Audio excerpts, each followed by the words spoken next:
counselor over there, as you know. Also, I did the alternative education for quite some time over there. We worked together on that. I've done some summer school special education, so I have a verse in all those areas. And, you're well-rounded. I really had a great experience in alternative education where, you know, some students don't fit in their public schools, bright young people that just need a different setting to get that high school diploma. Most of the students that come through there do achieve that. Currently in the career technical education program that I'm in, we have 13 wonderful programs over there at the Hewes Center. Students are picked to come over there, apply. Usually their sophomore year they come over for visitations. We go into the districts as well. The students will take courses their junior year. They come over in the morning and take first year courses in whatever particular vocation they choose.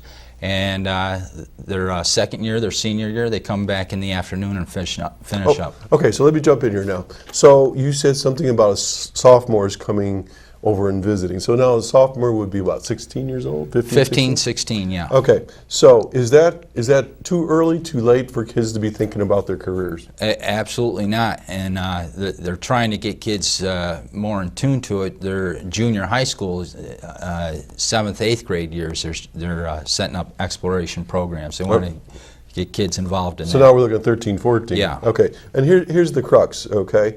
If you're not familiar with the way schools are set up nowadays, by the time you are in 9th grade, your schedule is pretty well locked in for the next 4 years because of all the mandates and the requirements in the courses, right? So this is where I'm going, folks. If you know somebody that's 6th, 7th, 8th grade, now is the time to start thinking with them, what do you want to do? I mean, how many times does someone say to you, well, what are you going to do when you grow up? Or, you know, and you're going to be an astronaut, you're going to be a professional basketball player or whatever.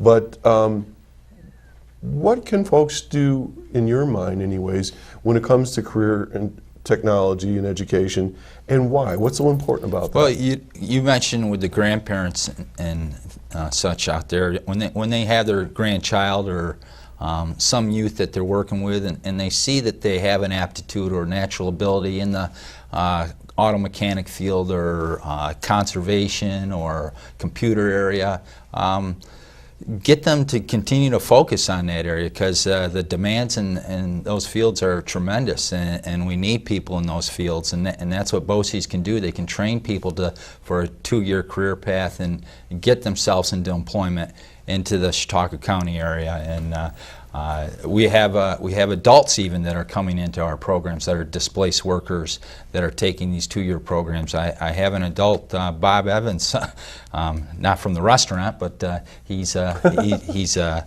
gentleman in the diesel mechanics field, and I talked to him the other day. He said he was going to come over and wanted to meet with you. And he's looked at the demand list, and he said there's almost 200 diesel mechanics they're going to need in this area. Unbelievable. So, you know, you mentioned the term natural aptitude. Yes. Is that what you said? Okay. Now I'm going to ask you a question, and I know you trust me because I'm not going to set you up here. But how do you know of anybody in your life that had a natural aptitude for something, and they were pushed in a different direction because that's the way it should be? Yes, there's people all the time. I see it even in the programs that they want to switch different programs. They're pushed towards maybe college, pushed towards more of that area, and maybe they needed to get into the area that they like to work with their hands or whatever it was. Right, and now help me with this. Here you use another term, working with their hands. At the Hewes Center, the Laguita Center as well, okay? We don't want to forget the folks at the Laguita Center. And I don't know if I ever told you this before, I was administrator both at the Laguita Center and at the Hewes Center, but this is a big issue. This is more than just, you know, the BOCES. It's a county-wide thing. But the point I'm making here is these programs shouldn't be thought of just hands-on. You're good with your hands. Tell us why it's more than that. Well, now. New York State came up with Regents level programming within the vocational programs here a few years ago, where students can now not only they get their 2-year certification in the vocational area, but they can get a 3rd unit of math, a 3rd unit of science, and a 4th unit of English. So they're aligned with the New York State Regents, and so they're teaching those courses in those vocational areas as well. So, you know, a kid can come over, he can do those things. They have to do the theory work, the first half hour, 45 minutes, and then they get themselves into the hands-on part of the program. Okay, let's come up for air. We've got a caller. So, caller, good morning. Good morning. I have a question, but as to what your guest was just saying about getting them lined up for the Regents program and so forth, the last I heard, which was earlier this week, the state is thinking very seriously about eliminating most of the Regents program and just having a Regents, apparently, that you graduate from high school with taking one Regents test instead of taking Regents tests for each subject, as they do now, in order to get your Regents diploma. Apparently it's a budget thing, I'm not sure. But that might make that program redundant. And my question for your guest is, hold it a minute. Seize your moment. Seize your moment. You were talking about educating the children as to choice, or having children make decisions earlier than the day they're graduating from high school as to what they're going to do with the rest of their lives, and starting the education in perhaps the 7th or 8th grade. Maybe more to the point, not more to the point, but maybe I think that parents need to be more educated. I think a lot of parents just, you know, they send their kids off to school and they're not really thinking ahead of what their child is going to do or et cetera. And a program to get parents involved and also educated as the choices that their children are going to have as a result of taking the BOCES program might be beneficial to the not just the student, but to the whole family. Perfect lead-in. Leighton, what are you doing with that? Well, first off, you know, she's absolutely correct. There's kids that go into college and they drop out. The statistics say, I'm not sure what it actually is, but it's 50%, I think. It's way up there. They may switch and drop out. But also they say if they take a vocational program, they stick to that more closely than one going in.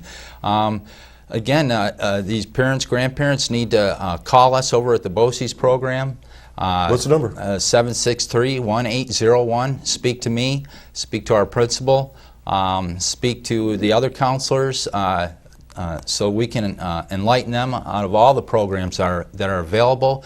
They're more than welcome to come over for tours, for visits. We're having that done all the time.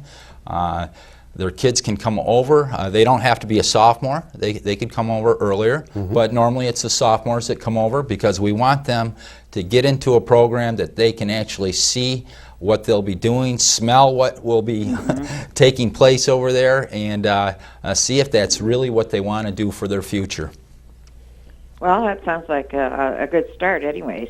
I will say that out of my 3 children, one child decided that college was not for that particular child, and it made his decision in high school, and went and took a BOCES program. Unfortunately, he couldn't get into the program he really wanted, but he took another one which has stood him in good stead, and he's well into his, he's less than 50, but not by much, and has made a career out of what he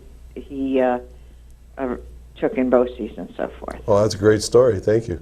So, okay. All right. Thank you. I think what I'm hearing from our caller is that we spend all our energy researching colleges and lining things up for kids, but I think we should be putting it just about the same or even more attention on when they're younger and getting their careers kind of lined up a little bit. Now, it's not a perfect science. You might want to start out in the field, I don't know, let's make something up. Everybody, all the guys want to be car drivers or working with cars, but maybe it's not the repair part, it's the auto body part, or maybe, like you said, the diesel and so forth. In a second, I'm going to ask you to list all those programs if you can think about them.